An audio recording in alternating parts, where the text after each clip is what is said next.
Hello crafty people, it's Sharon here again, and today I'm going to bring you a card which is probably one of the quickest cards that you can ever make, which is going to be this one here. You can literally make it in a few minutes, and it's brilliant for batch making, and it's also quite modern and commercial, I suppose you might say. It's the kind of thing that's quite popular in the shops. So we're going to go ahead and make this card. I'm going to use this stamp which I'm bringing in now, which is an Andy Skinner stamp from Creative Expressions. It's a rubber backed stamp, and I know that Creative Expressions have recently stopped trading, but I think that if you search on the internet on eBay or Craft Stash or somewhere like that, you will still be able to find these stamps around and about. And I have seen on Facebook that Andy Skinner is in fact looking for a new producer for his stamps. So I think that eventually there will be these and more stamps to come from Andy. So this is worth having a look at to learn a very quick technique which you can apply to this or other similar stamps. So I'm using that, and I'm also going to use some sentiments that I've got, again woodware from Creative Expressions, but I think that you might be able to find these or something similar, especially if you go on Craft Stash or somewhere like that if you're in the UK.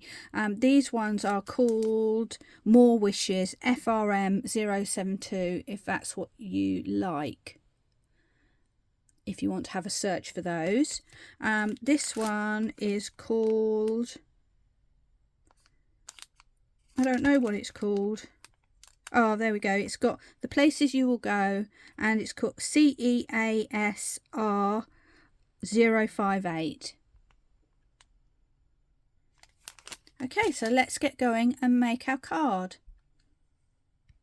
So I've pre-cut myself a piece of white stamping card. This one happens to be the Pink Frog 300 GSM, which is good for watercolouring and alcohol ink colouring. The measurement is about 10.5 by, let's see, just over 15.5, maybe 15.7, and I've cut this so that I'll be able to mat and layer it onto a 5x7 inch card that I've got to hand. So to begin with, we're going to stamp with our main character. And as I said, this is a rubber backed stamp. You can see it's got red rubber and some sponge on it. And what that means is if we're using a stamping platform, we don't need the sponge that's in the bottom of the platform. So I'm just going to grab my platform now and I'll show you what I mean. This is my stamping platform, which has got, if I can get it open, yep, underneath it's got a sponge, a foam pad, which is great when you're using polymer stamps or anything like that, because it provides that cushioning, but we don't want that when we're using rubber back stamps, because we need, it'll be too high basically. So I'm just removing that for the moment, and then I'm going to bring my card in and place it in the top corner, and I'm going to have a look on here and think where I want my image.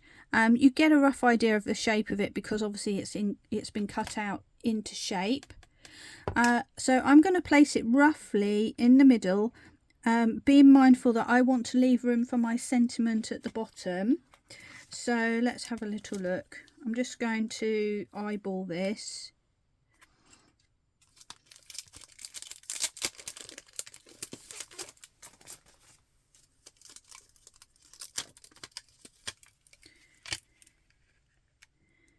Okay, I think there's enough room there. I might just move it up just a tad. There we go. And then I'm going to, now that I've got my positioning in place, I'm going to just put my magnets on to secure it. And because I'm going to use watercolours for this, I'm going to stamp with a VersaFine ink, and it's going to be the black one. So let me just pick that up.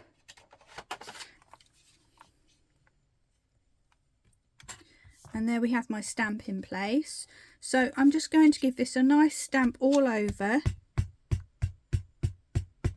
with my black ink.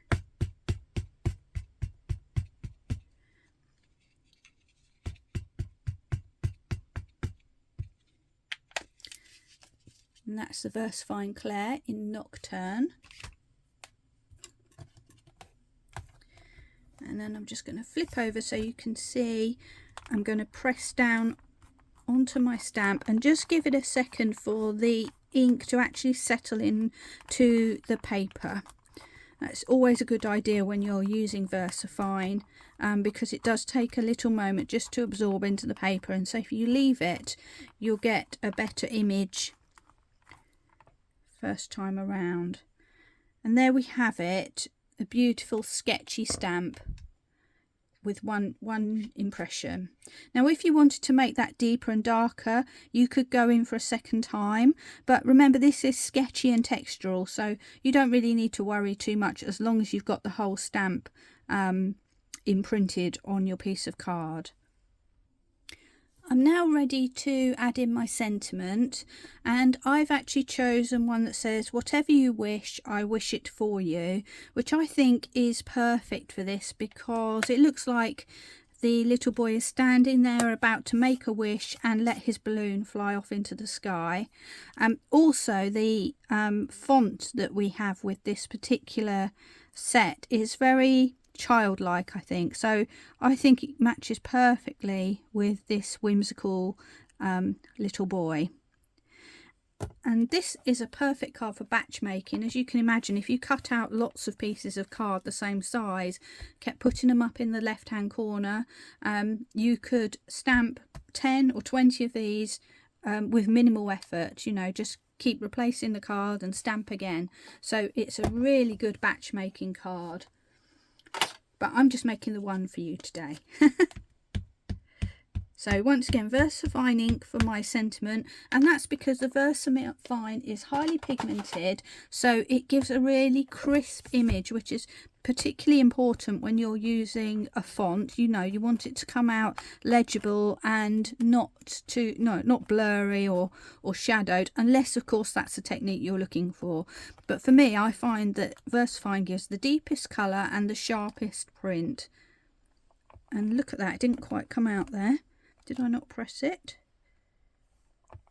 Yeah, I wasn't pressing it on the left hand side, so I'm just adding that back in. I think I do need a little bit more ink on that one. So that's the beauty of the stamping platform. I can re-ink and go again. I do think my ink pad is sort of drying up a bit now, to be fair, so I'm probably due for a new one. So let's give it another press. Now with these fine stamps with writing or fine delicate detail, you don't need to give them quite such a hard press, because that will actually squash the polymer and you might actually end up distorting the lines. So you need to be mindful not to press quite so hard. And there we go, on my second stamp I've got a much better image. So now we're ready to go ahead and start with our colouring. Okay, so my stamping platform's now out of the way and we're ready to progress with the painting, and we need really minimal supplies for this. I'm going to use a small brush, a size 4 short from Royal & Langnickel, which is going to be used for my details. But first of all, I'm going to put the sky in using a larger round brush, and I've gone for a size 12, so you can kind of see it's much bigger, and that way I can get more colour onto my piece of card quickly. And because it's a larger area of sky, I'm going to start off by using a distress ink. So I've picked Salty Ocean, which I think makes a nice sky colour. I'm just going to put some of that down on my mat, and then I'm going to pick up some of that, quite a watered down version, and I'm just going to start adding water and paint randomly around my main image. And I'm not making it a dead even line, I'm just sort of scribbling it really. So I'll pick up some more. I'm going to do the same again.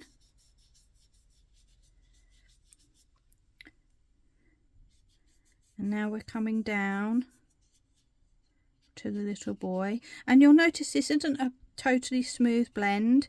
It's going to have dark areas and light areas. And that's kind of what we want really, because this is a sky, so it's not perfect in every way. So I'm going on and adding some extra if I feel like I need it. And just adding water so that I never make it too dark. There we go. So that's very easy to do. It's literally just doing some scribbling side to side with a large brush. And if you wanted to, you could blot with some tissue to take some of that colour out, or you could do some water splatter to give some texture. It's really up to you. So that's the main part, and I've done that first because I don't want to use the deeper colours that I'm going to use in the middle. I don't want those to run out into that blue. So let's just quickly clean that up. And for the other parts of my card, I'm going to use aqua markers. But you can use anything you've got to hand. You could use pan paints, you could use the ink dropper inks, you could use eco liners, hunky dory, any watercolour pen that you've got. So I'm going to start off, I'm basically using 4 colours. I've got a red, a blue, a grey and a brown. And I'm going to start off with my red, which happens to be called Scarlet. And of course I'm going to make a red balloon. I do feel like these have, if you're British you'll understand this, a kind of Banksy vibe to these pictures. And I guess that's what's drawn me to the red balloon, I guess, but you could do any colour. So again, I've dipped my smaller paintbrush into the water and picking up some of that ink, and I'm just going to do a general wash all over, fairly pale. And I'm also going to go down to his wellies because I made those red as well. There we go. And I'm literally just painting it on. I'm not doing any shading or anything. Now I'm going to go in and put some ground in, because probably I should have done that before the red boots. So I have got charcoal on my aqua pen, which is another favourite of mine. And I'm going to add some of that.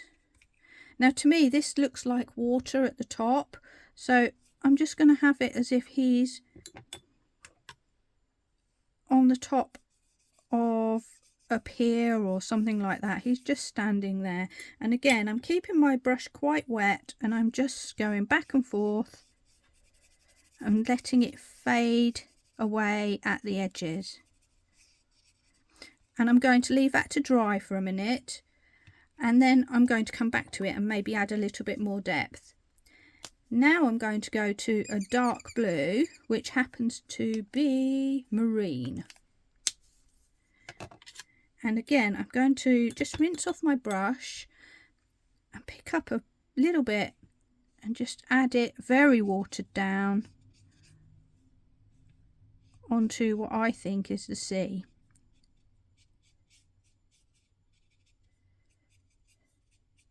And the reason I've used that blue is because I want it to be a different colour blue to the sky, just so we get some differentiation. But what I can also do is go back to my charcoal colour and just put in some of that as well, which just dulls that down a little bit. There we go. Right, where should we go next? By now I think my balloon's a little bit drier, so I'm going back to my red and I'm just going to start working around the edges. Basically drawing a line around the edge, just bringing it in smaller and smaller and leaving a highlight in the middle, and then I'm going to leave it again for a moment. I'm going to go back to my dark blue and I'm going to give him a blue jacket, And again, I'm just going in with a very pale layer. So I'm swapping between areas, just giving it a moment for each colour to dry a little bit. And then I'm going to bring in my fourth and final colour, which is tan. Let's put that up here. And I'm going to use that to make his, to do his hair and his little trousers.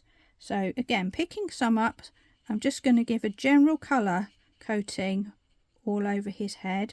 And you can see, because of the detail of the drawings here, you know, you can just, that's it, you could just do that and it's good enough.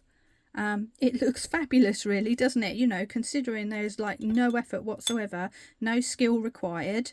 But I am going to add just a small amount of shading just to give a little bit more depth. So I'm going to go back to my grey now and think about the ground.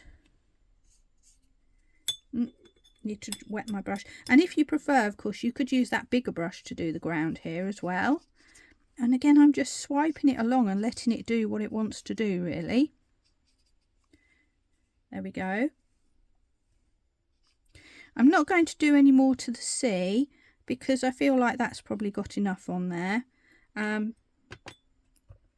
might just add some water, just maybe I will actually. I say that and then I'm going to go and just put some more on there. There we go. Couldn't help myself. There we are. Right, where should we go next? Let's go back to the balloon. And this is taking longer probably because, you know, I'm sitting here talking to you about it. You could do this in probably 5 minutes flat. There we go. Balloon, I think, is now complete. Let's go to his hair. Just darken around the edges. So again, I'm just leaving some highlighted area in the middle, and you can add a little bit more if you want on the top of his trousers. So really there's not much to do there, and that just leaves us with his coat to finish. So I'm going back to the blue and I'm just going to start to add colour from the edges once again. And the aim is to leave that middle area lighter. And his arms are further away, so they're going to be darker. That's a little hood. And we just need to make sure we put a bit of shadow under his hood. Now you can either leave that exactly as it is, or you can just go to the edges and just blend a little bit. Either way will work. And you don't have to worry if you haven't quite made it all the way to the edges, because like I say, this is a sketchy picture. But you can go in and just deepen those edges if you want to. But the most important thing is to remember just to leave some sort of highlight in the middle, because that gives you the shape, if you like. So there we have it. That colouring is now all complete. Isn't it gorgeous? So I'm just going to take a moment now to clean up this ink because I don't want to mess up my lovely white piece of card. And then we're just going to take a few minutes to create the final card.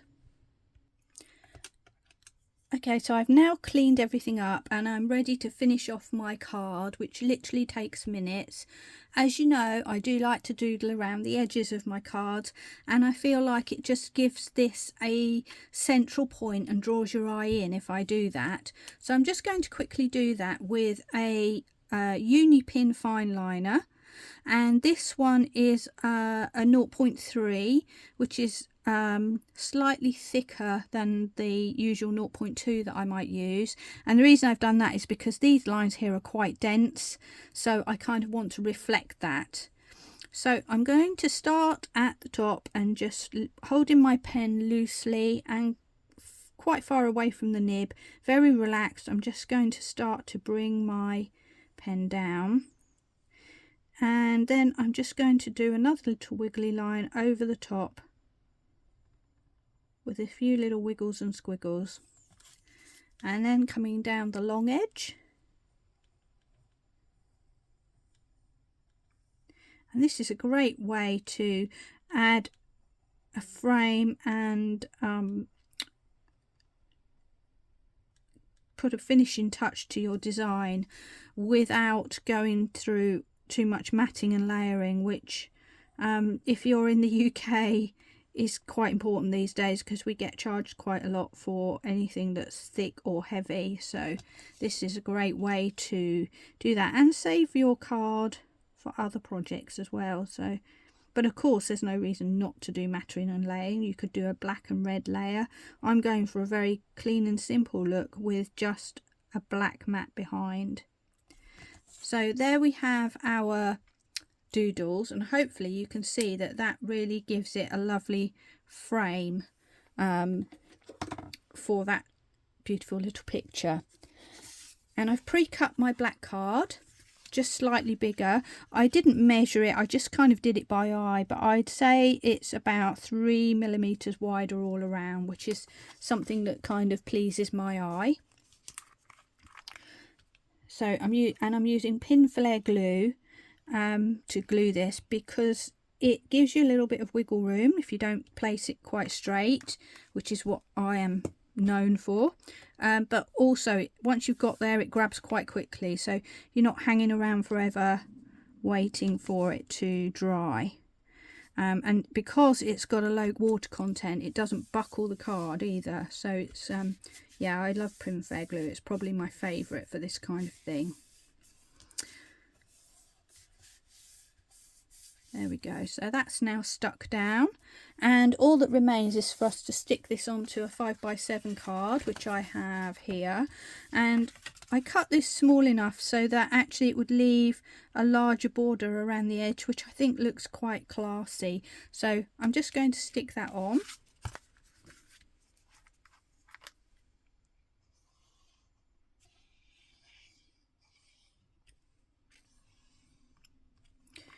And then we're good to go.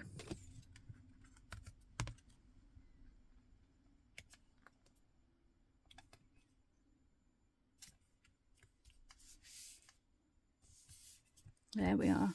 Now let's just bring in a plain sheet of card so that you can see it without all the grid lines behind it.